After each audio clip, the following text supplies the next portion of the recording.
राधे राधे। जय श्री कृष्णा। जय हो श्री विष्णु भगवान की जय। जय हो माता लक्ष्मी की जय। आप सभी को वैशाख मास की ढेरों शुभकामनाएं। अब तक हमने वैशाख मास के 12 अध्याय और वैशाख मास की कथा कहानियाँ और वैशाख मास में पीपल के पेड़ को सींचने की कथाएं सुनी। आज हम वैशाख मास का 13वां अध्याय सुनेंगे। सबसे पहले हम देख लेते हैं कि इस अध्याय में हम कौन सी कथा का श्रवण करेंगे। वैशाख मास के इस अध्याय में हम 13वां अध्याय सुनेंगे। साथ ही इस अध्याय में हम पलाश के पेड़ की महिमा, बेलपत्र की महिमा और अंत में श्री हरि की प्रिया तुलसी जी की आरती सुनेंगे। आइए सबसे पहले हम वैशाख मास का 13वां अध्याय सुनते हैं। कथा सुनने के बाद राजा मिथिलेश ने श्रुतदेव ऋषि से प्रश्न किया कि हे ब्राह्मण, वैशाख मास में छत्र दान करने का क्या महात्म्य है? कृपया करके विस्तार से मुझे बताइए, मेरी सुनने की अपार इच्छा है। राजा के प्रश्न पर श्रुतदेव ऋषि कहने लगे कि हे राजन, जो कोई भी धर्मात्मा पुरुष वैशाख मास में व्याकुल महात्मा को छत्र दान करता है, उसको इसका अनंत कोटि गुना फल मिलता है। इस संबंध में मैं तुम्हें एक पौराणिक कथा सुनाता हूँ, तुम ध्यान से सुनो। सतयुग में हेमकांत नाम का एक राजा था। यह राजा कुशकेतु का पुत्र तथा अत्यंत ही बलवान था। एक दिन वह राजा शिकार खेलने के लिए घने वन में चला गया।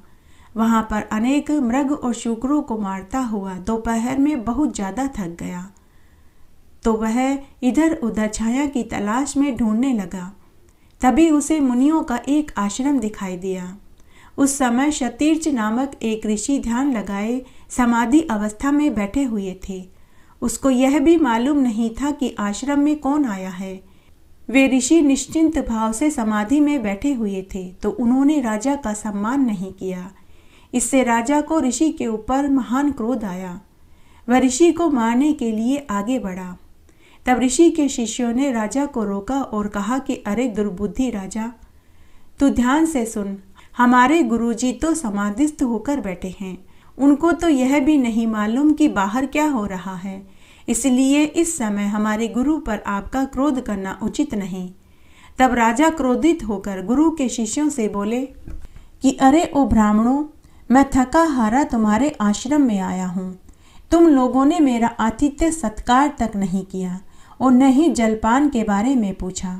तब शिष्यों ने राजा से कहा कि हे महाराज, हम तो गुरु के अधीन हैं। बिना गुरु की आज्ञा के हम कुछ भी नहीं करते हैं। शिष्यों का ऐसा जवाब सुनकर राजा को और भी क्रोध आया। तब राजा ने धनुष उठा लिया और कहने लगा कि तुम लोग मुझसे ही दान लेते हो, मेरा ही दिया अन्न खाते हो, मेरा ही दिए तुम कपड़े पहनते हो और मुझे ही शिक्षा देने चले हो। ऐसे कृतज्ञों को तो मार डालना चाहिए। ऐसा कहकर राजा उनके ऊपर बाण चलाने लगा। तब वे शिष्य भयभीत होकर अपनी जान बचाकर इधर उधर भागने लगे। तब राजा के सैनिकों ने उन्हें चारों ओर से घेर लिया। राजा ने उनमें से 300 शिष्यों को मार डाला। बाकी शिष्य अपनी जान बचाकर भाग गए। जब आश्रम में कोई नहीं बचा तो सैनिकों ने आश्रम की सभी वस्तुओं को लेकर खूब भोजन किया और बाद में आश्रम में तोड़फोड़ कर डाला। संध्या के समय जब राजा वापस अपने घर आया तो उधर उसके पिता कुशकेतु को अपने पुत्र की कारस्तानी का सारा वृतांत पता चल चुका था। पिता ने अपने पुत्र के बर्ताव को सुना तो उन्होंने अपने पुत्र की बहुत निंदा करी तथा उन्होंने अपने पुत्र को घर से निकाल दिया। जब पिता कुशकेतु ने अपने पुत्र हेमकांत का त्याग कर दिया तो राजा हेमकांत वन में जाकर रहने लगा और वह इधर उधर व्याकुल होकर घूमने लगा। अब राजा हेमकांत को ब्रह्महत्या का पाप सताने लगा। इस प्रकार उस दुरात्मा राजा को इधर उधर फिरते हुए 28 बरस बीत गए। तब एक दिन त्रित नाम के एक ऋषि वैशाख मास में तीर्थ यात्रा करते हुए उस वन में से आए और धूप से व्याकुल होकर मूर्छित खाकर जमीन पर गिर पड़े।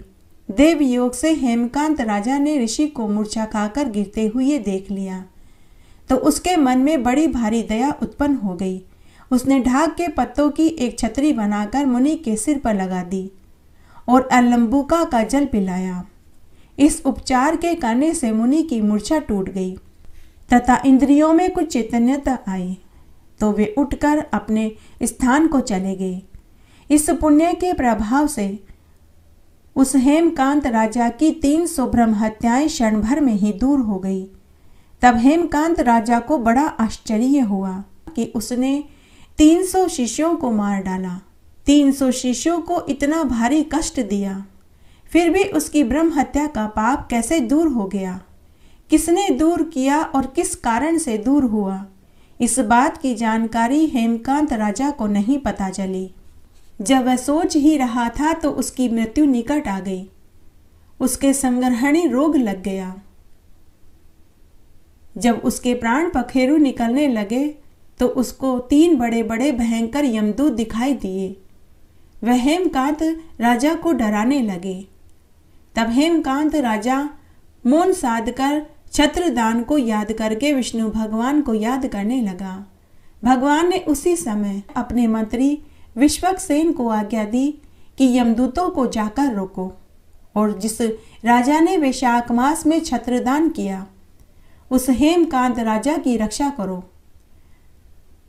उसने यद्यपि अपने जीवन काल में बड़े भारी पाप किए हैं, परंतु उसने वैशाख मास में व्याकुल मूर्छित मुनि की रक्षा करी। वैशाख मास में उसे छत्रदान किया। इससे वह निष्पाप हो गया और उसके जीवन भर के ब्रह्महत्या के सभी पाप धुल गए। अब वह नरक का नहीं बल्कि स्वर्ग का अधिकारी हो गया है। इसके आगे का महात्म्य हम अगले अध्याय में सुनेंगे। आइए अब हम वैशाख मास में पलाश के पेड़ के महात्म्य को सुनते हैं। वैशाख मास में पलाश के पेड़ की पूजा करने से घर में धन धान्य की वृद्धि होती है। पलाश का पेड़ व पलाश के पेड़ के फूल भगवान महादेव को सबसे अधिक प्रिय है। वैशाख मास में अकेले पलाश के पेड़ की पूजा करने से घर में धन संपदा रिद्धि सिद्धि दीर्घायु संतान सुख की प्राप्ति होती है। पलाश के पेड़ और पलाश के फूल के दर्शन करने मात्र से मनुष्य के जीवन भर के सभी पाप क्षीण हो जाते हैं। विष्णु भगवान स्वयं कहते हैं कि पलाश का वृक्ष साक्षात हरि का ही रूप है, इसीलिए परंपरा से इसकी पूजा होती चली आई है। सब कामनाओं को पूरा करने वाला, महापापों का नाश करने वाला यह पेड़ है। पलाश के 3 पत्तों में से बीच के पत्ते में स्वयं भगवान विष्णु का वास होता है। बाएं तरफ के पत्ते में ब्रह्मा जी का और दाहिने तरफ के पत्ते में महाराज शिव जी का वास होता है। जो मनुष्य नित्य ही वैशाख मास में पलाश के पत्तों में भोजन करता है वह 1000 अश्वमेध यज्ञों के फल को पा लेता है। वैशाख मास में तो इससे मुक्ति ही मिलती है। जो मनुष्य वैशाख मास में पलाश के पेड़ को दूध से सींचते हैं वे मरने के बाद भगवान के परम पद को ही पाते हैं, इसमें कोई संदेह नहीं है। जो नित्य प्रातःकाल उठकर वैशाख मास में पलाश के वृक्ष के दर्शन करते हैं वे इस लोक के समस्त सुखों को भोगकर परम पद को प्राप्त होते हैं। पलाश का वृक्ष सब देवताओं का आधार और धर्म का साधन है, इसलिए जिस स्थान पर भी पलाश का वृक्ष मिले अवश्य उसकी पूजा करनी चाहिए। जैसे सब वर्णों में ब्राह्मण मुख्य बताया गया है उसी तरह सब वृक्षों में ब्रह्म वृक्ष अर्थात पलाश का वृक्ष है, जिसके मूल में महादेव जी, स्कंद में शूलधर शिव जी, शाखाओं में भगवान रुद्र, पुष्पों में त्रिपांतक, पत्तों में शिव, फलों में गणपति, छाल में गंगा, मज्जा में भगवान, छोटी शाखाओं में ईश्वर वास करते हैं। यह सभी शिव के प्यारे हैं, इसलिए शत्रु के लिए, पापों के नाश के लिए, मनोरथों को पूरा करने के लिए वैशाख मास में पलाश के वृक्ष का सेवन करना चाहिए। इसका पूजन करने तथा ध्यान करने से सभी दुखों का नाश हो जाता है। आइए अब हम वैशाख मास में विलपत्र के महात्म्य को सुनते हैं।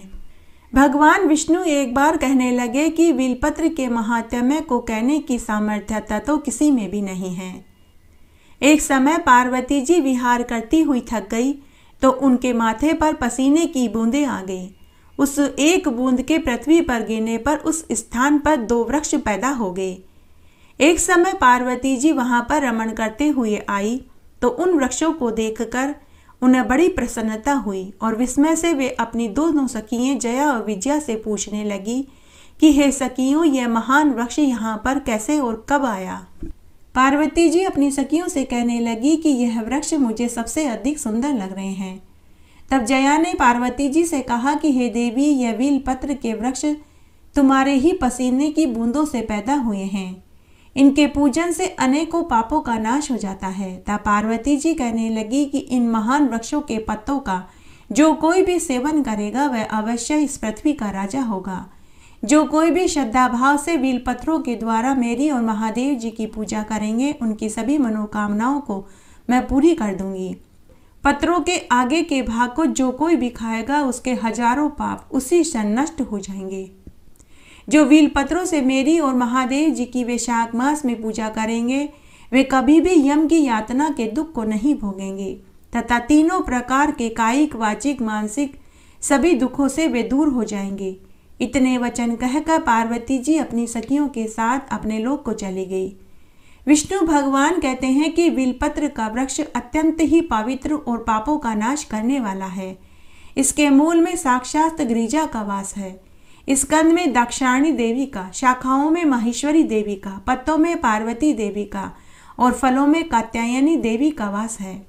त्वचा में गौरी, वलकल में अपर्णा, फूलों में दुर्गा, छोटी शाखाओं में उमा, कांटों में शक्ति वास करती है। जो इनके पत्तों से महादेव, पार्वती और मेरी पूजा करेंगे, उनकी सभी मनोकामनाएं सिद्ध हो जाएगी। यही माहेश्वरी गिरिजा मोक्ष को देने वाली है। बेलपत्र में लक्ष्मी जी का वास होता है। वैशाख मास में बेलपत्र से महादेव जी की पूजा करने से मनुष्य के 7 जन्मों की दरिद्रता दूर हो जाती है। यदि बेलपत्र व आंकड़े दोनों को शिवलिंग पर वैशाख मास में चढ़ाते हैं तो उन्हें स्थायी लक्ष्मी की प्राप्ति हो जाती है। वैशाख मास में बेलपत्र के पेड़ के नीचे रोज घी का दीपक अगर जलाया जाए तो भगवान महादेव बहुत जल्दी प्रसन्न हो जाते हैं और वे अपने भक्तों की सभी मनोकामनाओं को पूरी कर देते हैं। जो मनुष्य वैशाख मास में रोज बेलपत्र के पेड़ को सींचते, दर्शन करते, दिया बाती करते हैं, उनके सारे कष्ट विघ्नों का निवारण उसी क्षण हो जाता है। घर में बैल के पेड़ को लगाने, सींचने, पूजा करने, दर्शन करने से धन, धान्य, दीर्घायु, संतान सुख की प्राप्ति होती है। बरगद और बैल के पेड़ में भगवान शिव का वास होता है। बेलपत्र भगवान महादेव को सबसे अधिक प्रिय है। अगर श्रद्धा से वैशाख मास और सावन मास में शिवलिंग पर बेलपत्र का एक पत्ता भी चढ़ाया जाए तो भगवान महादेव तुरंत प्रसन्न हो जाते हैं और उस मनुष्य के सभी विघ्नों को दूर करके उसे मनवांछित फल प्रदान कर देते हैं। नियमित रूप से बेलपत्र को जल से सींचने से पितृदोष से मुक्ति मिल जाती है। वैशाख मास में एक बेलपत्र भगवान महादेव के शिवलिंग पर चढ़ाने से सभी इच्छाएं पूरी हो जाती हैं। बिना बेलपत्र के महादेव जी की पूजा अधूरी मानी जाती है। वैशाख मास में शाम के समय बेलपत्र के पेड़ के नीचे घी का दीपक जलाने से लक्ष्मी जी प्रसन्न हो जाती है। धन, धान्य, सुख, संपत्ति उसे प्रदान कर देती है। जिस बेलपत्र में 5 पत्ती हो वे पंच देवता माने जाते हैं। ब्रह्मा, विष्णु, महेश, गणेश और माता दुर्गा। 4 पत्ती 4 वेदों का सूचक है। 9 पत्ती 9 दुर्गा का रूप मानी जाती है। जो व्यक्ति बेलपत्र का रोपण, पोषण, संवर्धन करता है उसे साक्षात महादेव जी दर्शन देते हैं। स्कंद पुराण के अनुसार बेलपत्र की उत्पत्ति माता पार्वती जी के पसीने की बूंदों से हुई थी, जो अभी अभी हमने एक कथा भी सुनी। जिस प्रकार तुलसी में माता लक्ष्मी का वास होता है, उसी तरह बेलपत्र में पार्वती जी का वास बताया गया है। मूल तो ब्रह्म रूपाय, मध्य तो विष्णु रूपिणे, अग्रत शिव रूपाय, बिल्व वृक्षाय नमो नमः। जो मनुष्य बेलपत्र के पेड़ को घर में लगाते हैं, रोज सींचते, पूजा और दिया बाती करते हैं, उन्हें समस्त तीर्थों में जाकर स्नान करने, दर्शन करने जितना फल मिल जाता है। बेलपत्र की पूजा करने से विद्या चाहने वाले को विद्या, धन चाहने वाले को धन, पुत्र चाहने वाले को पुत्र और मोक्ष चाहने वाले को मोक्ष मिलता है। रोज 1 लोटा जल बेलपत्र के पेड़ में चढ़ाने से सारे विघ्न, सारी बाधाएं दूर हो जाती है। बैल के पेड़ की जड़ की मिट्टी मस्तक पर लगाने मात्र से कभी उस मनुष्य का अमंगल नहीं होता। बेलपत्र के पत्तों को तोड़ते समय ओम नमः शिवाय या श्री शिवाय नमस्तुभ्यम बोलकर तोड़ना चाहिए। अमावस्या, अष्टमी, चतुर्दशी व सोमवार को बेलपत्र के पत्ते नहीं तोड़ने चाहिए। बैल के पेड़ के नीचे घी का दीपक जलाने, जड़ में दूध और काले तिल चढ़ाने से सभी मनोकामनाएं पूरी हो जाती है। भगवान शिव भांग, धतूरा, आंकड़ा बेलपत्र से प्रसन्न हो जाते हैं। बेलपत्र को 1 मुखी रुद्राक्ष जितना फल देती है। अगर वैशाख मास में बेलपत्र को गंगाजल में डुबोकर बजरंगबली पर अर्पित किया जाए तो समस्त तीर्थों का फल प्राप्त हो जाता है। बेलपत्र को घर की तिजोरी में रखने से लक्ष्मी जी की प्राप्ति होती है। कहते हैं कि महादेव जी को 1000 कमल पत्र चढ़ाने से जो फल मिलता है वही फल शिवलिंग पर एक बेलपत्र चढ़ाने से ही मिल जाता है। इसके संबंध में एक पौराणिक कथा इस तरह है कि एक भील डाकू रोज जंगल में राहगीरों को लूटता और मारता था। यही उसकी आजीविका का साधन था। तब एक दिन वह राहगीरों को लूटने के इरादे से एक जंगल में एक पेड़ के ऊपर जाकर बैठ गया, लेकिन उस दिन कोई भी राहगीर उधर से नहीं गुजरा। उस दिन सावन मास की शिवरात्रि थी। उस डाकू का पूरा दिन भूखे प्यासे रहने से उसका शिवरात्रि का उपवास हो गया। जब दोपहर तक उधर से कोई राहगीर नहीं गुजरा तो वह क्रोधित होकर पेड़ की पत्तियां तोड़ तोड़ कर नीचे गिराने लगा। वह जिस पेड़ पर बैठा था वह बिलपत्र का पेड़ था और उस पेड़ के नीचे एक शिवलिंग था जो पत्तियों से ढका हुआ था। वह भूख और प्यार से रोने लगा। बिलपत्र की पत्तियां तोड़ तोड़ कर फेंकने से शिवलिंग पर बिलपत्र की पत्तियां चढ़ गई। भूख और प्यार से रोने से उसके आंसुओं से शिवलिंग पर जल चढ़ गया। तब भगवान महादेव उस डाकू से प्रसन्न हो गए और उसे दर्शन देकर बोले कि हे वत्स, आज शिवरात्रि का दिन था, तू पूरे दिन भूखा प्यासा रहा। भूखे प्यासे रहने से तेरा उपवास हो गया। बिलपत्र की पत्तियां तोड़कर फेंकने से मेरे ऊपर बिलपत्र की पत्तियां चढ़ गई और तेरे आंसुओं से मेरा अभिषेक हो गया। पूरी रात्रि तू यहीं जागा रहा तो तेरा रात्रि जागरण हो गया। मैं तुझसे प्रसन्न हुआ। मांग, तुझे क्या चाहिए? आज मैं तुझे वरदान देने आया हूँ। आइए अब हम वैशाख मास के स्नान की दूसरी कहानी सुनते हैं। एक बार पुष्कर में एक बहुत छोटा सा प्राचीन सा गांव था। उस गांव में एक नाई दंपति अपनी बेटी के साथ रहता था। पुराने जमाने में शादी विवाह हो, शोक समाचार भेजने हो, जलवा मुंडन के बुलावे देने हो तो नाई और नाइन ही जाया करते थे। नाई दंपति का यही आजीविका का साधन था। उनकी एक बेटी थी जिसका नाम रूपमती वर्मा था। रूपमती का जैसा नाम था वैसी ही सुंदर, सुशील और सुलक्षणा थी। जब उसके माता पिता यजमानों के यहाँ काम करने के लिए चले जाते थे तो पीछे से वो ही घर का सारा काम किया करती थी। तब एक बार की बात है, जब वह 12 बरस की थी तो उसने देखा कि गांव की बहुत सी औरतें वैशाख स्नान कर रही थी और कथा कहानियों को सुन रही थी। बड़ पीपल, आंकड़े और केले के पेड़ की पूजा कर रही थी। तो रूपमती ने उनसे पूछा कि काकी, आप ये क्या कर रहे हो और इसका क्या फल मिलता है? तो गांव की औरतें बोली कि बेटी, हमने भगवान विष्णु के प्रिय मास माधव मास यानी वैशाख मास का स्नान किया है, व्रत कर रहे हैं और हम वैशाख मास में बड़ पीपल, आंकड़े और केले के पेड़ की पूजा कर रहे हैं। बेटी, वैशाख मास का स्नान करने, व्रत करने से और आंकड़े, बड़ पीपल और केले के पेड़ को सींचने से निर्धनों को धन मिले, निसंतानों को संतान सुख मिले, कुंवारों के ब्याह हो, बुजुर्गों को वैकुंठ का वासा मिलता है। बेटी, तुम भी हमारे साथ वैशाख मास का स्नान और व्रत करो और हमारे साथ बैठकर वैशाख मास की कथा कहानियों को सुना करो, तुम्हें भी अच्छा घरवर मिलेगा।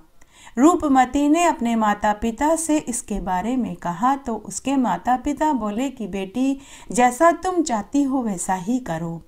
उसके बाद रूपमती भी वैशाख मास का स्नान करने लगी, कथा कहानियों को सुनने लगी और बड़ पीपल, आंकड़े और केले के पेड़ की पूजा करने लगी। इस तरह पूरा वैशाख मास बीत गया। इस तरह उसने 3 साल तक वैशाख मास का स्नान और व्रत किया और व्रत का उद्यापन किया। तब एक दिन उसकी बहुत समझदार युवक से विवाह हो गया। ससुराल वालों ने उसे हाथों पर रखा, उसका खूब आदर सम्मान किया। पति भी उसे बहुत प्यार करने वाला मिला। उसे दुनिया भर की सारी खुशियां मिली। साल भर में ही उसे एक सुंदर पुत्र भी पैदा हुआ, लेकिन शायद उसकी खुशियों पर किसी की बुरी नजर लग गई। जब पुत्र 1 महीने का था तो उसका पति एक अज्ञात बीमारी से चल बसा। रूपमती व उसके सास ससुर पर तो मानो दुखों का पहाड़ टूट पड़ा हो। जो सास ससुर पहले उसे घर की लक्ष्मी, सुलक्षणा, अन्नपूर्णा कहते नहीं थकते थे, वे आज उसे करम जली, करम फूटी, हमारे पुत्र को खा गई, डायन आदि बोलने लगे। पति के 12 दिन होते ही सास ससुर ने पोते को तो रख लिया, लेकिन रूपमती को धक्के देकर घर से निकाल दिया। रूपमती रोती बिलखती मायके में आ गई और माता पिता के साथ रहने लगी। माता पिता ने जब अपनी फूल जैसी बेटी की ऐसी हालत देखी तो उन्होंने अपनी बेटी को सीने से लगा लिया। धीरे धीरे रूपमती ने अपने आप को संभाल लिया। तब एक दिन उनके गांव के राजा की रानी को प्रसव पीड़ा हुई तो राजा के पहरेदार नायन को बुलाने के लिए आए, क्योंकि नायन ही उस गांव में सबके प्रसव करवाती थी। तब नायन अपने साथ अपनी बेटी रूपमती को भी महल में ले गई। दोनों माँ बेटी ने रानी का प्रसव करवाया। राजा को पुत्र रत्न की प्राप्ति हुई तो राजा ने नाई और नायन की बेटी को अपने गले का बेशकीमती हार उतार करके दे दिया। अब नायन और नायन की बेटी रोज महल में रानी और उसके पुत्र के मालिश करने, स्नान कराने, कपड़े धोने के लिए जाने लगी। राजा का पुत्र 15 दिन का हुआ तो खूब जश्न मनाया गया, परंतु उसी दिन रानी की अचानक तबीयत बिगड़ गई और नवजात पुत्र को छोड़कर रानी चल बसी। राजा पर दुखों का पहाड़ टूट पड़ा। अब तो बच्चे के पालन पोषण की जिम्मेदारी धाई माँ पर आन पड़ी, लेकिन नवजात बच्चे को दूध कहाँ से पिलाया जाए। नायन और उसकी बेटी अपने दुख से अनजान नहीं थी। जब रूपमती ने भूख से बिलबिलाते हुए राजा के पुत्र को देखा तो उसकी छाती से दूध बह निकला। उसने यह बात अपनी माँ को बताई। तब उसकी माँ ने राजा व धाय माँ को अपनी पुत्री के साथ घटित हुई घटना सुनाई और पूछा कि अगर आप कहें तो मेरी पुत्री आपके बेटे को दूध पिला सकती है। तब राजा ने और धाय माँ ने अनुमति दे दी। अब रूपमती ही बच्चे का पालन पोषण करने लगी। धीरे धीरे राजा का झुकाव रूपमती के साथ हो गया। तब एक दिन राजा ने रूपमती से विवाह कर लिया। तब एक दिन रानी रूपमती ने राजा से कहा कि महाराज, जब मैं कुंवारी थी तो मैंने 3 साल तक बैसाख स्नान किया था। मुझे एक बार विधवा होना पड़ा और दोबारा आपके साथ विवाह हुआ। महाराज, आप किसी विद्वान पंडित से पूछिए कि मुझे पहले दुख और बाद में सुख क्यों मिला। मैं जानना चाहती हूँ। तब राजा ने पुष्कर के एक महान पंडित को बुलवाया और इसका कारण पूछा। तब पंडित जी ने रानी रूपमती के ललाट की रेखाओं को देख कर पढ़ा और आंखें मूंद कर ध्यान लगाकर थोड़ी देर के बाद बोला कि हे रानी जी, पूर्व जन्म में आप एक किसान के घर पैदा हुई थी। तब आपके पिताजी के पास भेड़ बकरियां थी। तब एक नवजात बकरी के बच्चे को देखकर आप उसे उसकी माँ से दूध पीते समय खेलने के मकसद से अलग कर दिया, तो वह बकरी का बच्चा भूख और प्यास से मर गया। इस पाप दोष के कारण आपका विधवा होना और पुत्र से विच्छोह हुआ, लेकिन आपने इस जन्म में 3 साल तक बैसाख स्नान और व्रत किया, जिस कारण आप एक प्रतापी राजा की रानी हुई। यह सुनते ही राजा ने पूरी नगरी में ये ढिंडोरा पिटवा दिया कि सभी को बैसाख मास का स्नान, व्रत और दान पुण्य करना चाहिए। हे बैसाखी देवता, जो फल आपने बैसाख मास का रानी रूपमती को दिया वैसा सबको देना। कहानी कहने वाले को, सुनने वाले को और हुक्कारा भरने वाले को। घटती हो तो पूरी हो, पूरी हो तो परवान चढ़े, भूले बिसरे नाम तेरे भंडार में भरे। वैशाख स्नान की कहानी। एक बार एक बहुत छोटा सा गांव था। उस गांव में एक जमींदार दंपति अपनी 2 बेटियों के साथ रहते थे। छोटी बेटी बड़ी ही धार्मिक प्रवृत्ति की थी। वह सभी तरह के व्रत, उपवास और दान पुण्य करती थी, लेकिन बड़ी बेटी कोई व्रत उपवास नहीं करती थी। जमींदार दंपति ने अपनी दोनों बेटियों का लालन पालन एक जैसा किया। समय बीता। जब वे विवाह लायक हुई तो इसे संयोग ही कहें कि दोनों का विवाह एक ही गांव में एक ही दिन हो गया। बड़ी बेटी को बहुत अमीर ससुराल मिला तो छोटी बेटी को गरीब ससुराल मिला। शादी के बाद दोनों अपने अपने ससुराल में रहने लगी। छोटी बेटी बड़ी ही व्यवहारिक थी। उसने अपने कोमल स्वभाव से सबका मन ससुराल में जीत लिया, लेकिन बड़ी बेटी ने अपने स्वभाव में कोई परिवर्तन नहीं किया। वह सबसे बड़े ही रुष्ट होकर बात करती थी, बार बार अपने अमीर माता पिता की धौंस जमाती थी। ससुराल वाले भी उसके माता पिता के डर से उसे कुछ नहीं कहते थे। बड़ी बेटी ससुराल में कोई काम धाम नहीं करती थी, पूरे दिन कमरे में पड़ी पड़ी पलंग तोड़ती थी। उधर छोटी बेटी अपने ससुराल में सारा काम धाम करती, गाय भैंसों का, रसोई का, घर का सारा कामकाज करती, सास ससुर की सेवा टहल करती। विवाह से पहले भी वह वैशाख मास का स्नान और व्रत करती थी, तो विवाह के बाद भी उसने वैशाख मास का स्नान और व्रत करने का निश्चय किया। तब उसने एकांत में अपने पति से कहा कि मैं वैशाख मास का स्नान और व्रत करना चाहती हूँ, लेकिन पूरे महीने में ब्रह्मचार्य से रहना चाहती हूँ। यह सुनकर पति ने कहा कि अरे बावली, जब तू पूरे मास व्रत कर सकती है तो क्या मैं इतना सा त्याग भी तेरे लिए नहीं कर सकता? जैसा तू कहती है हम वैसा ही करेंगे। अब छोटी बेटी वैशाख मास में व्रत स्नान करने लगी, बड़ पीपल और आकड़े के पेड़ को सींचने लगी और भगवान से प्रार्थना करने लगी कि हे ईश्वर, मैंने कुंवारेपन से अब तक वैशाख मास का स्नान और व्रत किया, बड़ पीपल और आकड़े के पेड़ की पूजा करी, तो मैं उसका फल मेरे पति और सास ससुर को देना चाहती हूँ।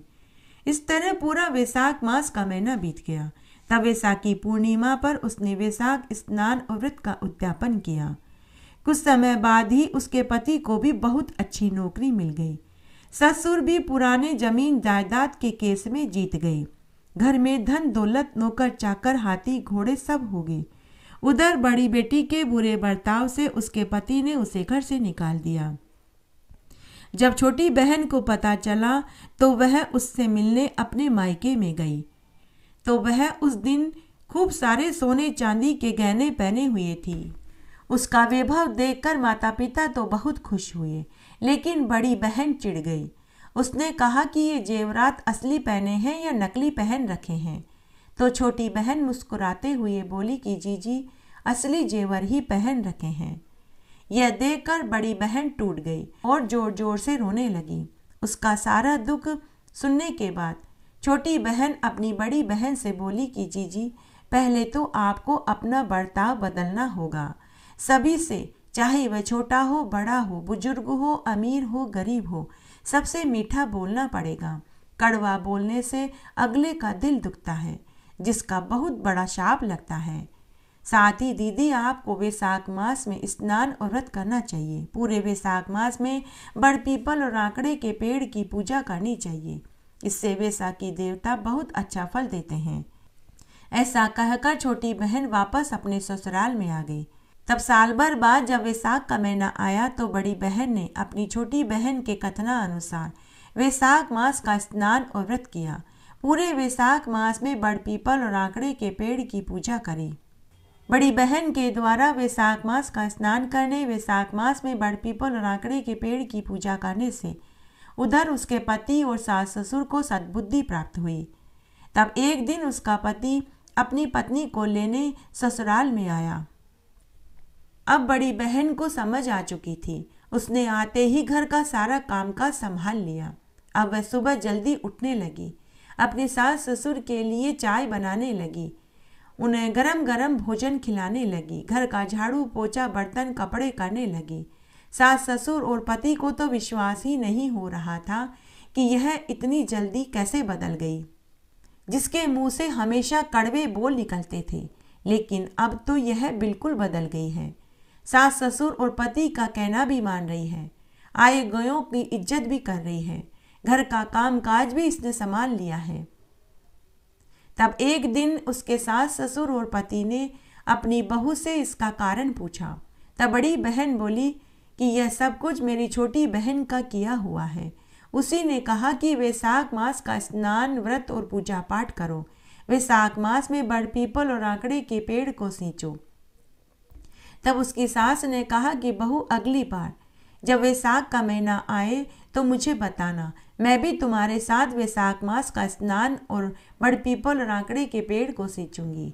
हे वैशाखी देवता, जैसा सुख आपने जमींदार की छोटी बेटी को दिया, बाद में बड़ी बेटी को दिया, वैसा सुख सबको देना। कहानी कहने वाले को, सुनने वाले को और हुक्कारा भरने वाले को। जय हो तुलसी मैया की।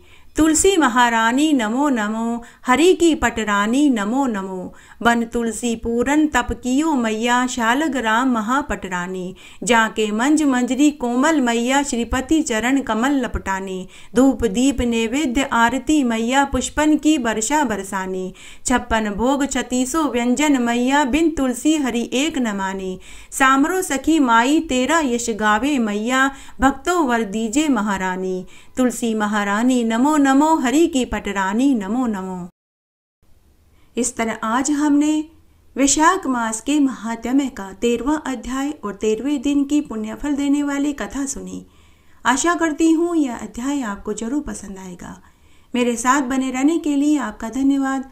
आगे आने वाली कथा कहानी के लिए भी आप इसी तरह मेरे साथ बने रहें। धन्यवाद।